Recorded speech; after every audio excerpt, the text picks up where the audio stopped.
Hello mga kachurba, tayo na magsikain, di ba? Oh, gusto ko talaga lagi dito ang aking plato. Gusto magplato sa ganito kaya sa malaking plato. Kasi yung kapatid ko, si Sisi, ang laki ng plato. Palibasa, matakaw talaga. Bismillah. At puno mapuno yon. Pag naubos yon, maya kukuha pa rin ng kanin. Mura ako kasi, gusto ko talaga sa ganito. Kasi, alam mo naman, diet. Masarap talaga yung ampalaya. Kaya lang, hindi ako lagi nakakabili. Hindi ka nakakaluto lagi ng ampalaya. Okay. Di ba? Sa mataas ba yung dugo? Ay ako, bawal. Sarap pa naman ang palaya, lalo may itlog.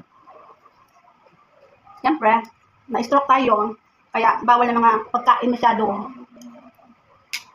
Pero ito lang. Pag nagsasaing ako, mag-isa lang ako. Isang takal, maliit.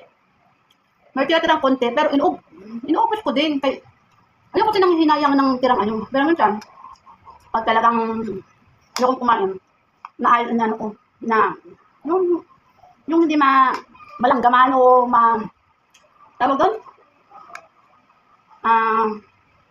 Nakalimutan ko pa yung sasabihin ko. No. Ganito lagi ang plato ko. Para, ang bilis ko kasi mabusog. Tsaka, isa lang talaga ako, kung anong kinuha kong kanin, yun na yun. Kahit gusto ko pang kumain. Alam mo, sa totoo lang, nagtatrabaho ako. Bas, minsan gusto ko, pag out ko sa trabaho, gusto ko matulog na. Kakain na lang ako pag nag-break time ulit sa company. Pag ano na yun sa akin, okay na sa akin. Kaso, ngayon, hindi. Once na hindi ako nag-almusal, pag late na ako magtanghali, kanyari, mga alas 12 o mag-alauna, ang sakit na ng pakiramdam. Tapos, pag gabi, gusto ko, bago mag-alas 7, gusto ko na kumain kasi nahihilo na ako. Naku, ang hirap.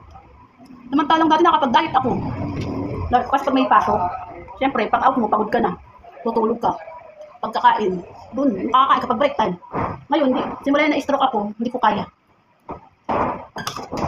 Gusto ko lang akong kumain. Basta kailangan, kung ano yung oras ko, dapat makakain ako. Kahit maliit na pagkain. Magkaroon lang ng laman. Kasi, ang isang chika ko kasi, pag umaga, may gamot ako 2. Noon, nung bago-bago, sa tanghali, ay sa hapon, may gamot din ako dati, 2. Tapos sa gabi, 2 din. Yun, sa awa ng Diyos, nawala yun sa hapon. Kaya ang gamot ko, iniinom, umaga. At saka, gabi. Kaya minsan, kahit nag-almusal ako ng kape at saka tinapay, minsan alas 10, nakain na ako. Hinahin mo ko ng gamot. Pag alas 10, minsan gutom na ako.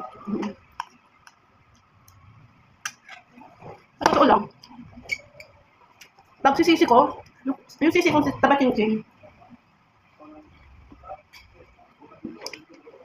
Diyos ko, late na late yung kumain dahil. Siyempre, sabay kami nakain para isang lipitan kasi gusto ko pagkakain, nililipit ko na. Kasi minsan, nagigising na madaling araw. Naglalaro pa rin minsan, Diyos. Kakakalat, taya-taya. Basta ayoko na nagtataya kasi pag nag-enjoy ka talaga, maganda talaga laro. Kaya lang, kung wala naman matatrabahong na extra,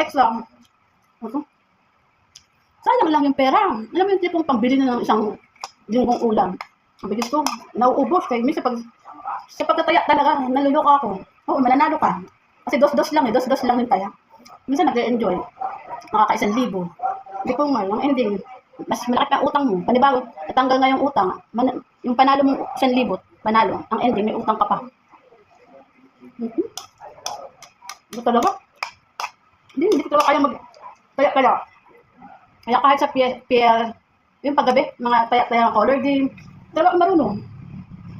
Kasi nanginayang ako sa pera. Yun. Napatay ka lang ako. Kasi, gusto lang ako.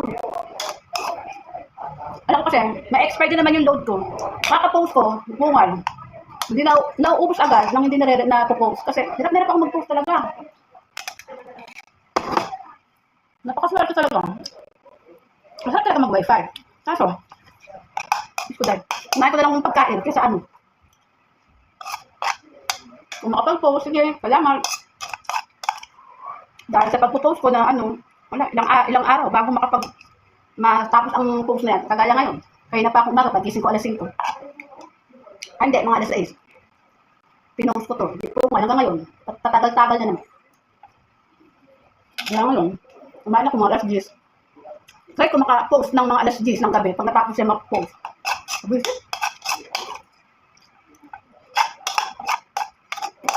Kahit kailan talaga. Kung okay lang nag-post na lang nag-post. Kaso, gusto ko kasing tumika. Siyempre, wala akong pasok. Ay, wala akong trabaho.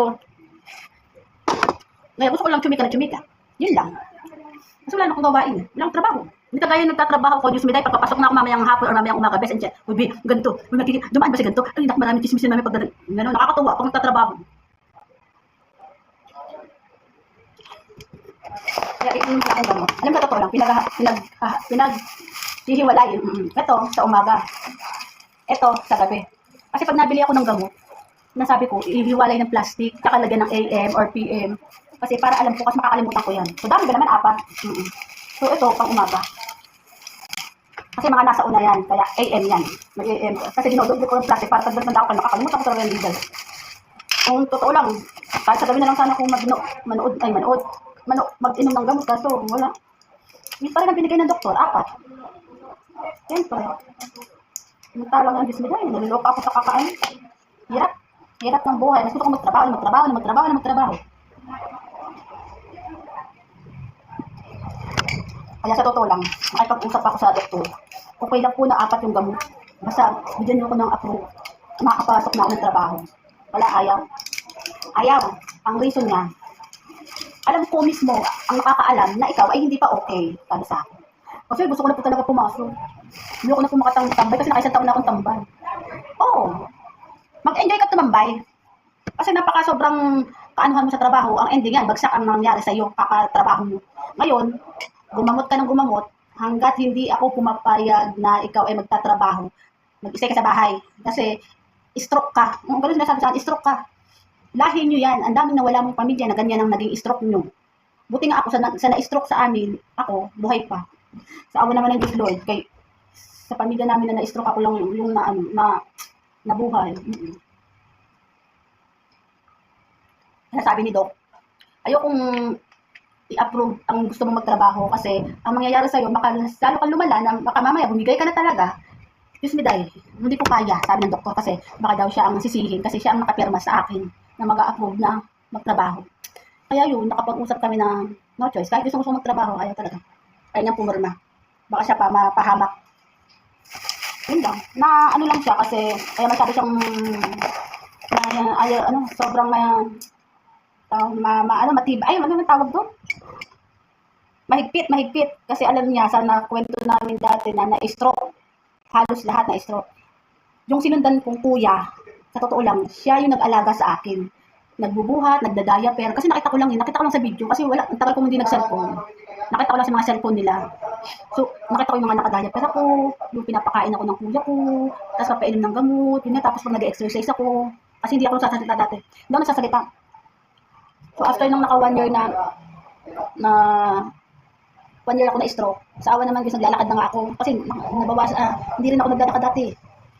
Gusto ko lagi nakatulog. Lagi gusto ko matulog. Nasa kunting papakainan ako ng kuya ko. Tapos gagamot. Tutulog na ako dahil. Tapos naawa lang ako kasi sa totoo lang, lab namin yung kuya ko. Yung pangatlo kong kuya nag-alaga sa akin na stroke ko.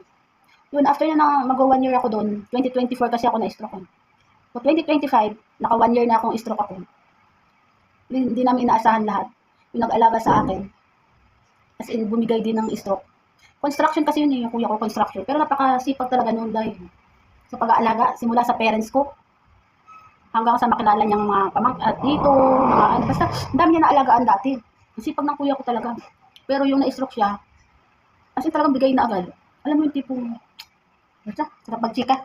Hugas muna ako, basta yun ang ending. Ang ending ng kwento ko, tapos na akong kumain, kaya maglilinis na ako. Okay, kasi tanghali. Ayoko kumain matulog-tulog. Ayusin ko yung pag pinapost ko, okay? Dahil na sa inyo mga pagkain natin. So, magkain na kayo mga kachurba, mga chismis din kayo, okay?